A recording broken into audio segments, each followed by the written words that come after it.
কার্ডিফে একটা ছোট্ট green paradise আছে, প্লেসাস সাকুলেন্ট এম্পোরিয়াম। ঢুকেই মনে হলো সবুজের মধ্যে হারিয়ে গেলাম। সাকুলেন্ট, ক্যাকটাস, হ্যাঙ্গিং প্লান্ট, প্রতিটা জায়গায় একটা নতুন চার্ম। আমি একজন প্রবাসী বাঙালি, ওয়েলসের কার্ডিফে থাকি। আর এখানে এসে মনে হলো এই ছোট্ট জায়গাটা আমার নিজের একটা কর্নার, যেখানে গাছের সাথে একটা শান্তি আছে।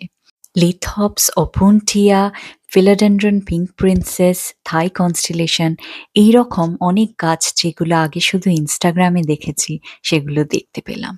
জায়গার ভাইবটা কিন্তু একদমই আলাদা। ন্যাচারাল লাইট, সফট মিউজিক আর এনার্জেটিক আর হেল্পফুল স্টাফ। আমি তো প্রচুর সময় এই গাছগুলো ঘুরে ঘুরে দেখে কাটিয়েছি। একটা থেকে আরেকটা আরো বেশি ভালো লাগছিল। শেষে একটা মনস্টেরা ডেলিশিওসা নিয়ে নিয়েছি। পটিং সার্ভিস সহ মস পোল ও দিয়ে দিল তারা।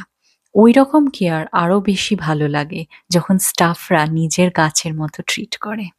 আর বেস্ট পার্ট, ৩০শে অগাস্ট এখানে হবে একটা নাইট মার্কেট ইভেন্ট, যেখানে অনেক লোকাল ক্রিয়েটাররা, অনেক ওয়ার্কশপ, খাবারের স্টল, এরকম অনেক কিছু বসবে।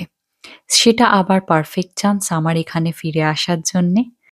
আর যেটা আনএক্সপেক্টেড ছিল, এখানে একটা ক্যাফে ও বারও আছে। কাছ থেকে ঘুরে একটা সফট ড্রিঙ্ক বা কফি নিয়ে বসে পড়ার একদম পারফেক্ট সেটআপ।